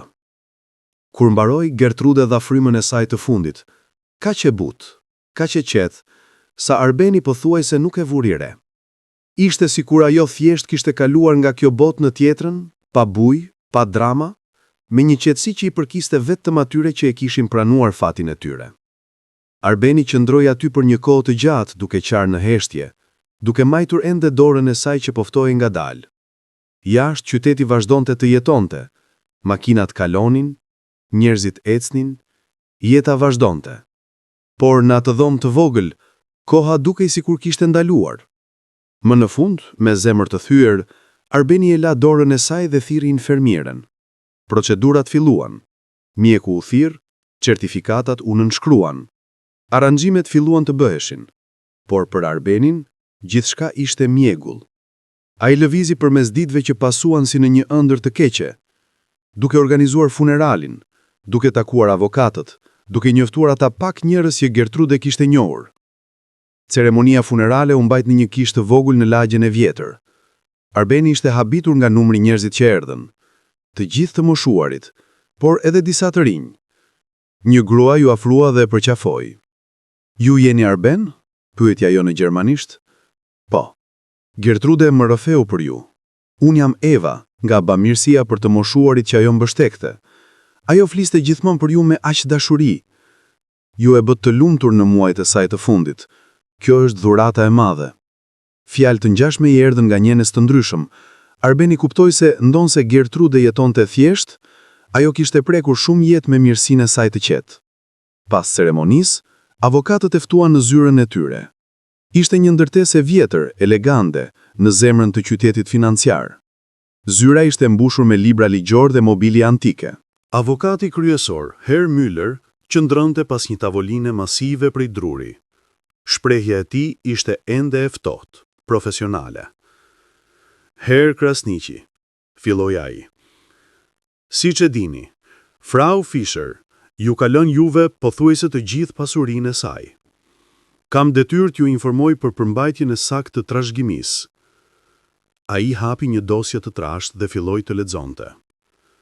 Arben dëgjonte, por fjalët dukeshin të pabesueshme. 81.600.000 franga zvicerane në investime të ndryshme. Apartamenti në Mjederdorf, një shtëpi pushimi në Lugano, një koleksion artesh që vlerësohej në 5 milion, xhevahire, mobilje antike dhe më shumë. Në total, tha Müller, vlera neto e trashëgimisë është rreth 98 milion franga zviceran. Pas tatimeve dhe detyrimeve të ndryshme, do të merrni rreth 85 milion. Arben nuk mund të fliste. Ishte një shumë kaq e madhe sa nuk mund ta përfytyronte dot. Ka edhe një letër, vazhdoi Müller, toni i tij duke u zbutur pak, që Frau Fischer la për ju. Kërkoj që t'ju lexohet pas vdekjes së saj. Ai nxori një zarf të bardhë dhe filloi të lexonte me zë të lartë. I dashuri im, Arben. Nëse po dëgjon këtë, atëherë unë jam larguar. Shpresoj që lamtumira jonë të mos ketë qenë shumë e dhimbshme. Shpresoj që ta dish se vdiqja e lumtur, e rrethuar nga dashuria. Tani, ti je një njeri i pasur. Kjo ndoshta të duket e çuditshme, e papritur, ndoshta edhe e padrejtë. Por dua që ta dish se kjo është zgjedhja ime e vetëdijshme, e menduar thellë. Ti më shpëtove jetën atë natë në park, por më dhurove diçka më të rëndësishme se sa vetë jetën. Më dhurove një arsye për të jetuar. Në ato muaj të fundit, kur smundja më mori forcën, ti ishe drita ime. Ti ishe familja ime. Ti ishe dashuria që mendoja se e kisha humbur për gjithmonë. Parat që po të lë nuk janë shpërblim. Si mund të shpërblej dikë për dashurit vërtet? Janë thjesht një mjet që të lejoj të jetosh jetën që meriton, të ndihmosh njerëzit që ke në zemër, të realizosh ëndrat që ke sakrifikuar për të tjerët. Por kërkoj disa gjëra nga ti. Së pari, mos harro kur familjen tënde në Kosovë. Kujdesu për nënën dhe motrat e tua. Jepu atyre jetën që meritojnë. Së dyti, mos lejo që parat të ndryshojnë. Ruaj zemrën tënde të mirë, modestinë tënde, humanitetin tënd. Këto janë thesaret e vërteta. Së treti, përdori këtë pasuri për të ndihmuar të tjerët.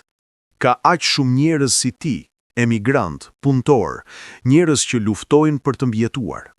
Jepu atyre një dorë ndihmëse, ashtu siç tima dhe mua. Dhe së fundmi, jeto. Jeto me plot, me guxim, me dashuri. Mos ki frikë të ndrosh, të dashurosh.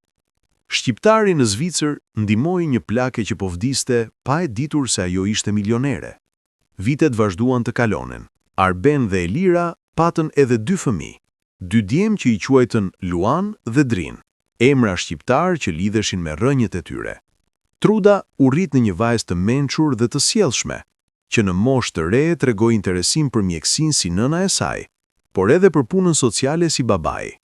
Dua të ndihmoj njerëzit, i tha ajo Arbenit kur ishte vetëm 12 vjeçe. Si ju dhe mama, si gjyshja Gertrud. Fondacioni Zemra e Mirë ishte rritur në një nga organizatat më të respektuara në Zvicër. Kishte ndihmuar tashmë mbi 10.000 njerëz drejt për drejt dhe edhe mijëra të tjerë në mënyrë indirekte. Arbeni Tani në të 50-tat e hershme, kishte fituar respekt të gjerë, ishte ftuar të fliste në konferenca, të këshillonte qeveri, të shkruaj në libra. Por ai kur nuk harroi se nga kishte ardhur. Çdo vit, në përvjetorin e vdekjes së Gertrudës, ai organizonte një ngjarje speciale, një darkë bamirësie, ku të gjitha të ardhurat shkonin për ndihmën e të moshuarve të vetmuar. Gertrud vdiq pothuajse e vetmuar, thoshte ai gjithmonë në këtë ngjarje, por nuk duhej të jetë kështu.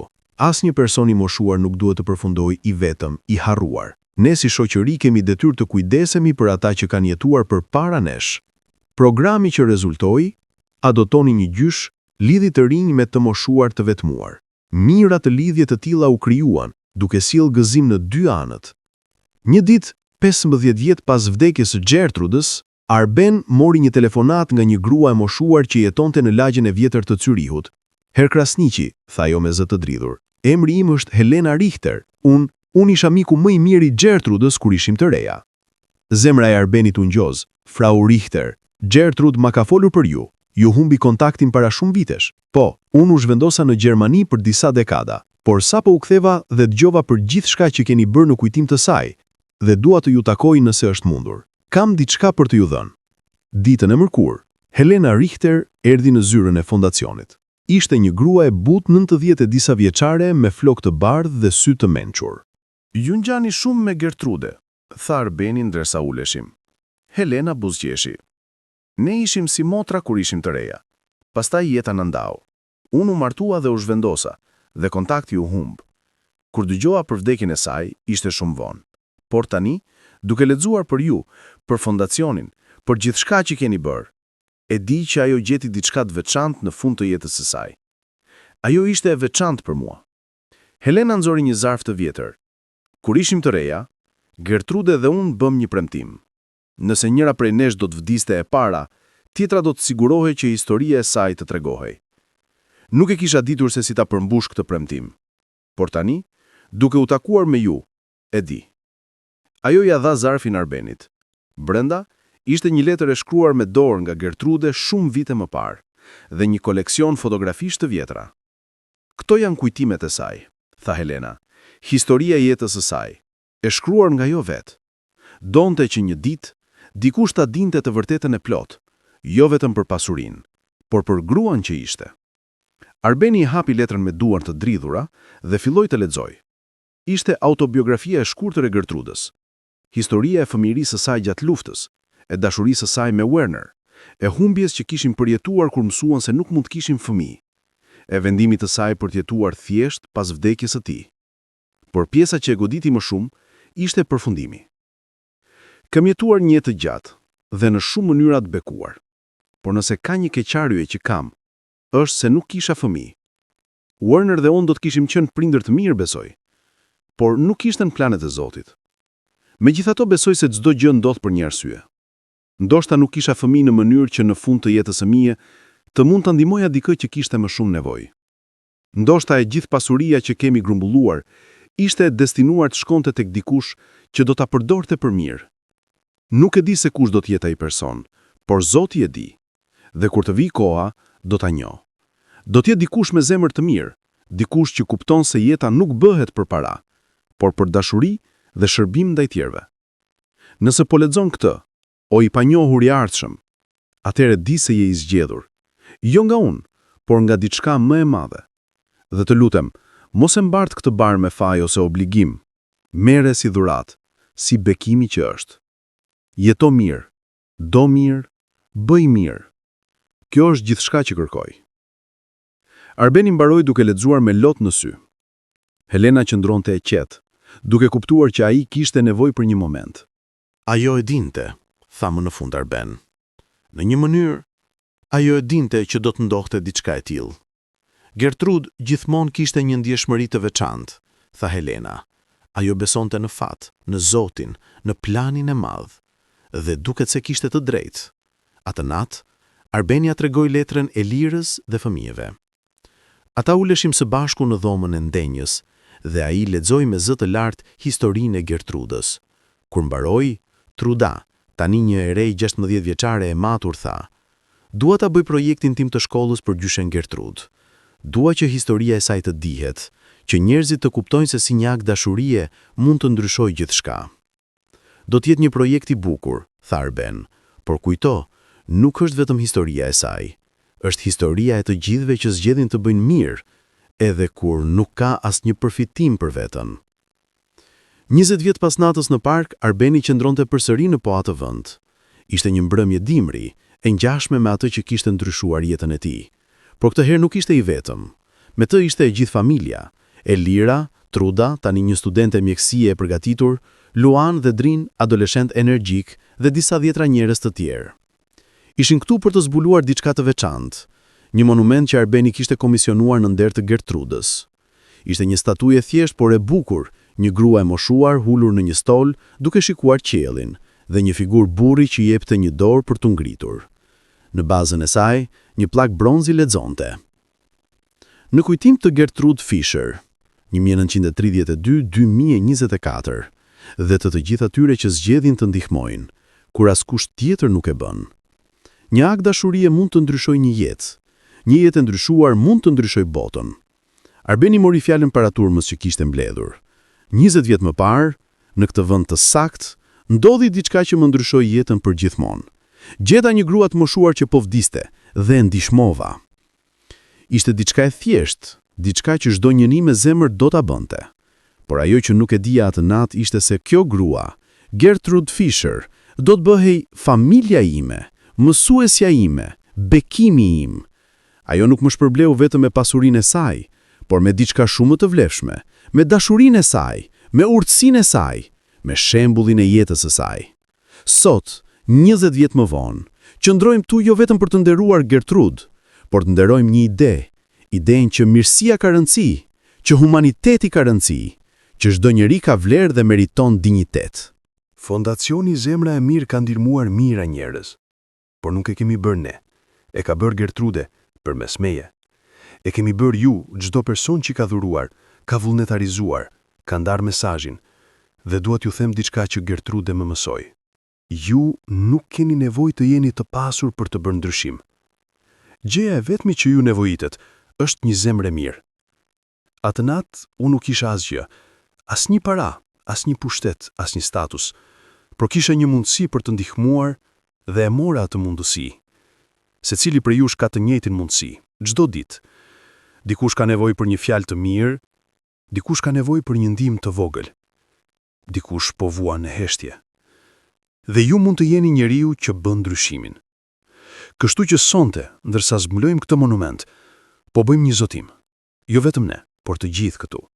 Zotojemi që do të mbajmë gjallë shpirtin e Gertrudës, duke qenë të mirë, duke qenë bujar, duke qenë njerëz që ndalojmë kur të tjerët vazhdojnë të ecin. Tenda u hoq, dhe monumenti u zbulua. Drita e lampionëve ndriçonte në errësirën e natës së dimrit, duke krijuar hije të buta. Për një moment, statuja duke e gjallë, sikur Gertrude dhe i shpëtimtari i saj ishin të ngrirë në kohë, në atë moment që kishte ndryshuar gjithçka.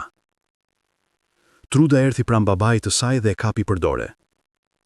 Babi, je sigurt se gjyshja Gertrude na sikon tani? Arbeni e shikoi të bien në sy, ato sy të kaltër që i kujtonin aq shumë ato të Gertrudës. Po, zemra ime, jam i sigurt. Dhe është krenar. Jo vetëm për mua, por për ty, për vëllezërit e tu, për të gjithë ata që vazhdojnë punën që ajo filloi. Atë natë, pas ceremonisë, familja shkoi te varri i Gertrudës. Ishte një traditë e tyre. Çdo datë e rëndësishme, ata shkonin atje. Arbeni vuri një dorez lulesh të freskëta dhe u gjunjëzua përpara gurit të varrit. 20 vjet Gertrude, tha ai në heshtje. 20 vjet që më dhe shpresë kur mendoja se nuk kishte më. 20 vjet që më mësove se çfarë do të thotë të jetosh me qëllim. Shpresoj që jam bërë njeriu që besove se mund të bëhesha. Shpresoj që kam përdorur dhuratën që më dhe, me urtësi dhe me zemër. Shpresoj që kur të takoj për sfundi, do të mund të shikoj në sy dhe të them, e bëra mirë. Elira vuri dorën në supet të tij. E ke bërë më shumë se mirë, zemra ime. Ke bërë mrekulli. Ndërsa qëndronin atje, nën yjet e ftoft të dimrit zvicran, një re dëbore e lehtë filloi të binte. Po aq e butë si ajo natë 20 vjet më parë. Truda duke shikuar dëborën buzëqeshi. Gjyshja Gertrude po na dërgoi një mesazh. Çfarë mesazhi? Pyeti Luani djali vogël. Po na thot që jeta vazhdon, që ciklet mbyllen dhe fillojnë përsëri, që dashuria kurrë nuk vdes vërtet.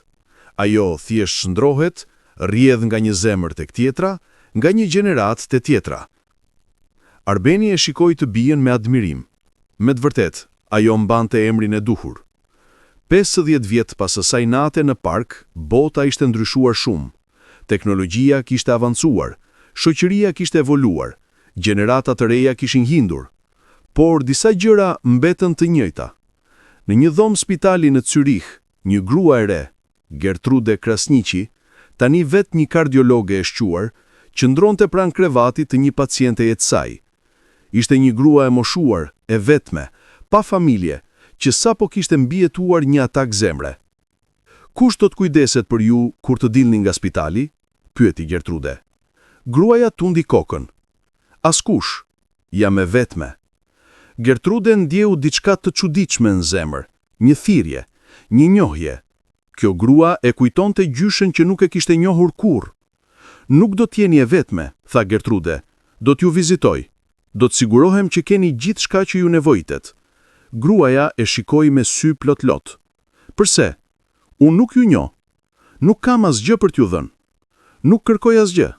Bëj këtë sepse dikur, shumë kohë më parë, dikush e bëri për dikë tjetër. Dhe ai akt dashurie krijoi një valë që ende vazhdon. Dhe kështu cikli vazhdoi. Mirësia që Gertrude Fischer kishte dhënë Arbenit, që Arbeni kishte dhënë mina të tjerëve, që Truda tani po e jepte tek kjo grua e vetme, ishte një lum i pandërprer, që rrjedhte nga një gjenerat tek tjetra, duke transformuar jetë pas jete. Në Kosovë, qendra mjekësore që Arbeni kishte ndërtuar ishte zgjeruar në një spital të plot. Shkollat që kishte financuar kishin diplomuar mijëra student. Shtëpia e shpresës kishte shpëtuar qindra gra dhe fëmijë. Në Zvicër, fondacioni i Zemra e Mirë tani kishte deg në 10 vende evropiane.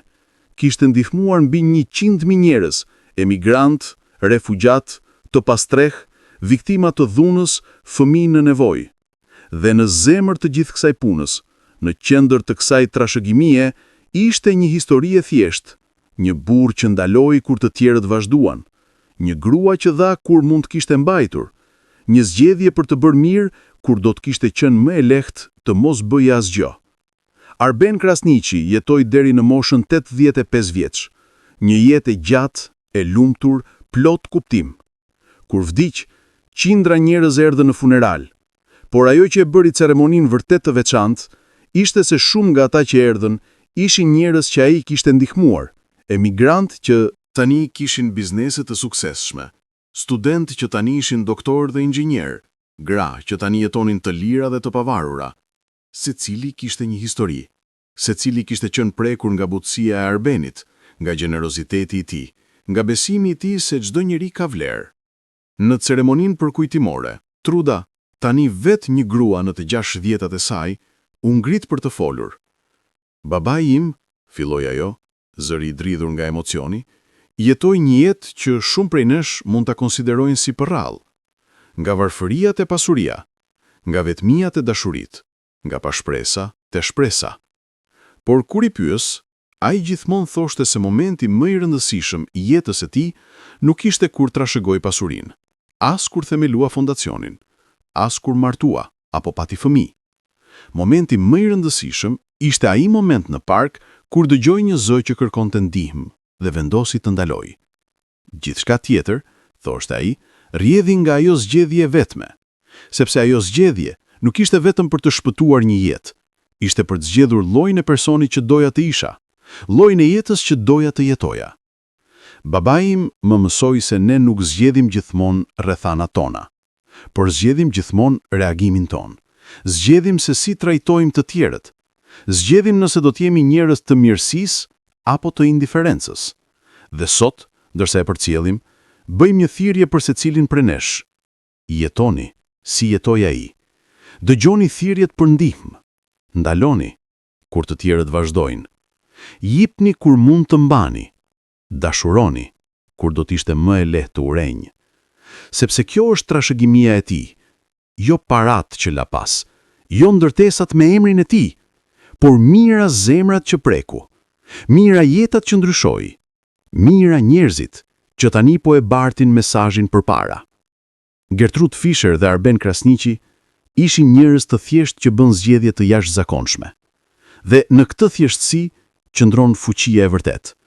Realizimi se secili prej nesh, pavarësisht se kush jemi ose çfarë kemi, mund të bëjmë ndryshim.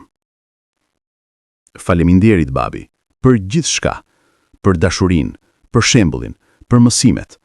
Por më së shumti, faleminderit që na mësove se të jesh njeri i mirë është gjëja më e rëndësishme që mund të bosh në këtë jetë. Dhe gjyshe Gertrude, ndonse nuk të kam takuar kurrë. Faleminderit. Faleminderit që ndalove në atë park. Faleminderit që i dhe babit tim një shans. Faleminderit që fillove një val dashurie që ende vazhdon të rrjedh. Tani ju jeni bashk përsëri. Dhe imagjinoj se po qeshin, po ndani histori, po shikoni mbi ne me dashuri dhe krenari. Pushoni në paqe. Puna juaj këtu është bërë. Dhe ne, ata që mbetëm, do ta vazhdojmë atë punë. Do ta mbajmë gjallë dritën tuaj. Do të sigurohemi që historia juaj e thjesht, por e fuqishme, të rrëfehet për gjenerata që vinë. Sepse në një botë që shpesh duket e errët dhe e ftohtë, historia juaj na kujton se ende ka njerëz të mirë, ende ka dashuri, ende ka shpresë. Dhe ajo është trashëgimia më e madhe që dikush mund të lërë pas. Kur truta mbaroi, nuk kishte asnjë sy të thatë në sallë. Njerëzit qanin, përqafonin njëri tjetrin, ndan kujtimet e Arbenit. Dhe diku, në një dimension që ne nuk e kuptojmë plotësisht, dy shpirtra, një njeri dhe një grua që kishin ndruar me 10 vite distancë, por që ishin bashkuar nga një lidhje dashurie dhe mirësie, qëndronin së bashku, duke shikuar skenën më poshtë.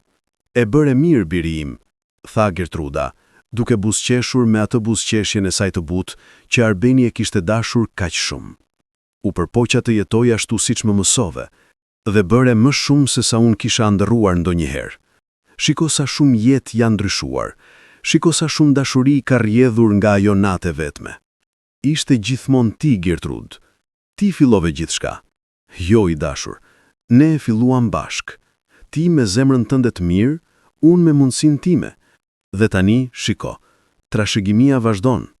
Truta, niprit, pra niprit, të gjitha mira njerëzit që i kemi prekur, të gjithë po e bartin përpara. Arbeni shikoi skenën më poshtë, të birën e tij duke përqafuar nënën, nipërit e tij duke ndihmuar mysafirët, njerëzit që ai kishte ndihmuar duke ndar historitë e tyre. Dhe pa diçka të bukur, një rrjet dashurie dhe lidhjeje që shtrihet përtej një jete, përtej kohës, përtej vdekjes. Ishte një udhëtim i mrekullueshëm, tha ai. Po, ishte. Dhe tani, çlodhu, ke merituar.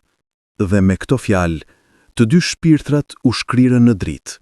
Një dritë e ngrohtë, e artë, plot dashuri, duke lënë pas një botë që ishte pak më e mirë se sa e kishin gjetur, një botë ku historia e tyre do të vazhdonte të frymëzonte, të udhëheqte, të transformonte. Sepse kjo është fuqia e vërtetë e dashurisë dhe mirësisë. Ajo kurrë nuk vdes. Ajo vetëm shndrohet, përhapet, shumëfishohet, duke prekur zemër pas zemre, gjenerata pas gjenerateje, deri në përjetësi. Pra, ndërsa mbyllim këtë histori të gjatë, le të bëjmë një reflektim. Kush është Gertrude në jetën tënde? Dikush që ka nevojë për ndihmën, dashurinë, kohën tënde? Dhe kush mund të jesh ti për dikë tjetër? Një Arben që ndakon, një Gertrude që jep, një Truda që vazhdon trashëgimin, sepse në fund nuk ka rëndësi sa shumë jetojmë, por se si jetojmë. Nuk ka rëndësi sa para kemi, por çfarë bëjmë me to. Nuk ka rëndësi sa të fuqishëm jemi, por se si e përborim me të fuqi. Historia e Arbenit dhe Gertrudës është historia e të gjithë nesh, historia e zgjedhjeve që bëjmë çdo ditë, e dashurisë që zgjedhim të japim ose të mbajmë, e llojit personit që zgjedhim të jemi. Dhe mesazhi i fundit është ky: zgjidh mirësinë, gjithmonë, në çdo situatë, me çdo person. Sepse kurrë nuk e di. Ajo zgjedhja e vetme mund të jetë ajo që ndryshon gjithçka. Jo vetëm për personin që ndihmon, por për veten tënde, për familjen tënde, për gjeneratat që vinë. Sepse mirësia, siç na tregon kjo histori, është e vetmja gjë që vërtet jeton për gjithmonë. Ishte e dhimbshme për Arbenin. Jo vetëm sepse e godista atë personalisht, por sepse e ndotnin kujtimin e Gertrudës, të vetmen grua që e kishte trajtuar si bir i saj, që i kishte dhënë dashuri të pakurzuar. Si guxojnë, tha ai një mbrëmje, duke ecur nervozisht në dhomën e tyre të ndenjës. Si guxojnë ta thonë se unë e manipulova. Ajo ishte gjithçka për mua. Elira erdhi pranë tij dhe e përqafoi. E di, zemra ime, e di. Por kjo është bota. Kur dikush bën diçka të mirë, gjithmonë do të ketë njerëz që dyshojnë, që përpiqen ta ndotin. Po çfarë nëse e fitojnë? Çfarë nëse gjykata vendos se testamenti ishte i pavlefshëm? Atëherë do të luftojmë. Por Arben, dëgjoj. Ajo e shikoi në sy. Çfarë ka bërë Gertrude për ty? Jo parat. Ajo të mësoj të jesh i fortë, të kesh karakter, të bësh mirë. Edhe nëse do të humbasim çdo franga, ti ende do të jesh ai njeri. Ajo do të jetë ende pjesë e jotja. Trashëgimia e saj e vërtet nuk janë parat. Është njeriu që ti ke bërë. Fjalët e Elirës e qetësuan, por betejë rigjore ishte e vështirë. Grethja, që pretendonte se ishte mbesa, një grua e moshës mesme me emrin Claudia Weber, kishte avokat të fuqishëm. Dhe ishte e vendosur. Gjyqi zgjati 6 muaj. Arbeni duhet dëshmonte, të përballej me pyetje të ashpra, të shikonte reputacionin e tij të sulmuar. Mediat ndiqnin çdo detaj. Por kishte një gjë që Claudia Weber nuk e kishte llogaritur. Sa shumë njerëz e donin Gertrude dhe sa shumë dëshmi ekzistonin për mirësinë e Arbenit. Avokatët e Arbenit sjellin dëshmitar, pultor prej spitalit që kishin parë Arbenin duke kujdesur për Gertrude. Fqinje që konfirmuan miqësinë e tyre, njerëz nga fondacioni që treguan se si Arben kishte përdorur parat për të ndihmuar të tjerët jo për luks personal. Por dëshmia më e fuqishme erdhi nga një burim i papritur. Avokati Müller, që në fillim kishte qenë skeptik ndaj Arbenit, doli në gjykatë me një kuti të vjetër. Zonja gjykatëse, thaj, dua të paraqes diçka që Frau Fischer më la në ruajtje përpara vdekjes së saj, me udhëzime që të hapej vetëm nëse testamenti i saj do të kontestohej. Hapi kutinë dhe nxori një kaset video. Kjo është regjistruar 3 muaj përpara vdekjes së saj, në praninë time dhe një noterie. Frau Fischer kishte parapar mundësinë e një kontesti dhe donte të sigurohej që zëri i saj do të dëgjohej. Ekrani u ndez dhe fytyra e Gertrudës shfaqet, e dobët, e shëmtuar nga sëmundja, por me sy të qartë dhe vendosur. Emri im është Gertrude Fischer. Filloi ajo në gjermanisht dhe po regjistroi këtë mesazh në mendje të plot, pa presion, pa manipulim. Nëse dikush po shikon këtë, do të thotë se testamenti im është kontestuar dhe dua të them disa gjëra. Ajo mori një frymë të thellë dhe vazhdoi. Kam jetuar 93 vjet. Kam pasur një jetë të mirë, një martesë të lumtur dhe pasuri të mjaftueshme. Por në vitet e mia të fundit, isha e vetmuar. Shumë njerëz më njihnin, por pak më donin. Shumë donin paratë e mia, por pak donin mua. Dhe pastaj, një natë dimri kur po vdisnja në të ftohtën, u shfaq një angjëll. Emri i tij ishte Arben Krasniqi. Ai nuk më njihte, nuk dinte se kush isha, nuk dinte se sa para kisha, por më shpëtoi. Jo sepse priste shpërblim, por sepse kështu i thoshte zemra. Në muajt që pasuan, ai më vizitoi. Më kujdes, u bë familja ime, jo sepse e kërkoj unë, jo sepse priste diçka, por sepse kështu është ai, një njeri me zemër të mirë. Vendimi im për t'ia lënë pasurinë time Arbenit nuk është impuls, nuk është manipulim. Është zgjedhja ime e vetëdijshme, e menduar mirë, bazuar në muaj vëzhgimi dhe njohje. Arben Krasniqi është njeriu më i mirë që kam njohur. Ai ka karakter, integritet dhe një zemër që bën që bota të jetë më e mirë. Nëse dikush po konteston testamentin tim, po konteston jo vetëm vendimin tim, por po konteston edhe të drejtën time për të vendosur për pasurinë time. Jam e moshuar, jo e paaft. Jam e sëmur, jo e çmendur, dhe kërkoj që vullneti im të respektohet. Video e mbaroi në heshtje absolute në dhomën e gjyqit. Disa njerëz kjanin hapur, edhe gjyqtarja, një grua rrept në 60-tat e saj, duke e prekur. Claudia Weber humbi rastin. Gjyqtarja vendosi jo vetëm që testamenti ishte i vlefshëm, por edhe që Claudia duhej të paguante shpenzimet gëqësore të Arbenit. Frau Fischer, tha gjyqtarja në vendimin e saj, ishte qartësisht në mendje të plot, kishte bërë zgjedhjen e saj me kujdes dhe kishte të drejtë të dispononte pasurinë e saj siç dëshironte. Ky gjykim nuk ka gjetur asnjë dëshmi manipulimi, abuzimi ose ndikimi të paligjshëm. Përkundrazi, ka gjetur dëshmi të një miqësie të vërtet, të respektit të ndërsjell dhe të një trajtimi të përshtatur nga ana e zotit Krasniqi. Kur Arbeni doli nga salla e gjyqit, u rrethua nga gazetar. Por këtë herë, pyetjet ishin të ndryshme. Si ndiheni tani që jeni justifikuar? A keni ndonjë mesazh për ata që ju akuzuan? Arbeni u ndal dhe i shikoi kamerat. Kam vetëm një mesazh. Gertrud Fischer ishte një grua e mrekullueshme që meritonte respekt, madje edhe pas vdekjes. Ata që e akuzuan se isha manipulues, në fakt e insultonin atë, duke nënkuptuar se ajo ishte e dobët, e lehtë për tu manipuluar. Ajo nuk ishte. Ajo ishte e fortë, e mençur dhe aftë të marrë vendime të veta. Dhe unë do ta nderoj gjithmonë kujtimin e saj, duke jetuar siç më mësoi, me zemër të mirë dhe me integritet. 30 vjet pas asaj nate fatidike në park, Arben Krasniqi, tani një burr 66 vjeçar me flokë të bardhë dhe sy ende të ndezur nga dashuria për jetën, qëndronte në një skenë në Zyri. Ishte ceremonia e ndarjes së çmimeve për punë humanitare, dhe Arbeni po merrte një njohje të lartë për kontributin e tij jetësor.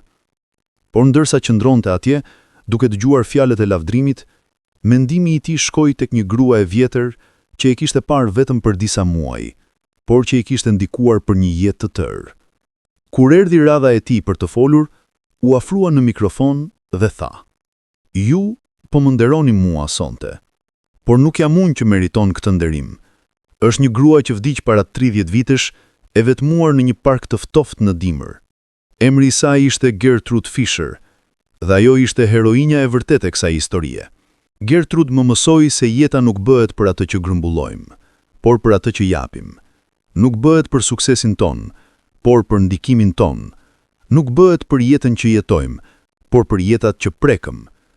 Çdo njeri që fondacioni ynë ka ndihmuar, çdo fëmijë që ka marrë arsimim, çdo familje që ka gjetur strehim, çdo grua që ka shpëtuar nga vdhuna, të gjithë këta janë trashëgimia e Gertrudës, jo e imja. Unë isha vetëm instrumenti, ajo ishte vizionari." Dhe nëse ka një mesazh që dua t'ju lësonte, është ky. Secili prej nesh ka mundësinë të jetë Gertrude dikujt. Secili prej nesh mund të japim dashuri, shpresë, mundësi te dikush që ka nevojë. Nuk kërkon pasuri, nuk kërkon pushtet. Kërkon vetëm një zemër të mirë dhe guximin për të vepruar. Atë natë, 30 vjet më parë, nëse do të kisha vazhduar ecjen, nëse do të kisha injoruar zërin që kërkon të ndihmë, nuk do të isha këtu sonte. Gertrude do të kishte vdekur dhe me të, gjithë potenciali i mirësisë që ka rrjedhur nga ajo natë. Por nuk vazhdova. U ndala, ndihmova. Dhe ajo ndalje e thjeshtë, ajo zgjedhje e vetme për të bërë të drejtën, ndryshoi gjithçka. Kështu që këtë natë, kur të shkoni në shtëpi, kur të shikoni dikën në nevojë, kur të dëgjoni një thirrje për ndihmë, ju lutem, mos vazhdoni. Ndal, ndihmo, sepse kur nuk e di. Ajo zgjedhje e vetme mund të ndryshoj gjithçka. Salla shpërtheu në duar trokitje. Njerëzit u ngritën në këmbë, shumë me lot në sy. Ishte një moment që do të kujtohej, një fjalim që do të citohej për vitet e ardhshme. Por për Arbenin, momenti më i çmuar erdhi më vonë atë natë, kur u kthye në shtëpi dhe e gjeti Elirat duke e pritur me një dhuratë të vogël. "Çfarë është kjo?" pyeti ai. "Hape." Brenda ishte një libër i vogël, i përmbledhur me dorë, i dekoruar me kujdes. Në kopertinë shkruhej: "Historia e gjyshes Gertrude, ashtu siç u tregua nga ata që e donin." Truda e bëri. Intervistue të gjithë. Ty, mua, Helena Richter, njerëzit nga fondacioni. Mblodhi fotografi, letra, kujtime. Dëshironte që historia e vërtet të ruhej, që gjeneratat e ardhshme të dinë se si gjithçka filloi. Por nuk vazhdova. U ndala, ndihmova. Dhe ajo ndalje e thjeshtë, ajo zgjedhje e vetme për të bërë të drejtën, ndryshoi gjithçka. Kështu që këtë natë, kur të shkoni në shtëpi, kur të shikoni dikë në nevojë, kur të dëgjoni një thirrje për ndihmë, ju lutem, mos vazhdoni. Ndal, ndihmo, sepse kur nuk e di, ajo zgjedhje vetme mund të ndryshojë gjithçka. Salla shpërtheu në duar trokitje. Njerëzit u ngritën në këmbë, shumë me lot në sy. Ishte një moment që do të kujtohej, një fjalim që do të citohej për vitet e ardhshme. Por për Arbenin, momenti më i çmuar erdhi më vonë atë natë, kur u kthye në shtëpi dhe e gjeti Elirat duke e pritur me një dhuratë të vogël. "Çfarë është kjo?" pyeti ai. "Hape." Brenda ishte një libër i vogël, i përmbledhur me dorë, i dekoruar me kujdes. Në kopertinë shkruhej: "Historia e gjyshes Gertrude, ashtu siç u tregua nga ata që e donin." Truda e bëri. Intervistue të gjithë. Ty, mua, Helena Richter, njerëzit nga fondacioni. Mblodhi fotografi, letra, kujtime. Dëshironte që historia e vërtet të ruhej, që gjeneratat e ardhshme të dinë se si gjithçka filloi. Arbeni e hapi me duar të dridhura dhe filloi ta lexoj. Ishte e bukur, një mozaik kujtimesh, reflektimesh, fotografish. Por ajo që e goditi më shumë ishte përfundimi, i shkruar nga Truda vet. "Gjyshja Gertrude vdiq para se të lindja unë.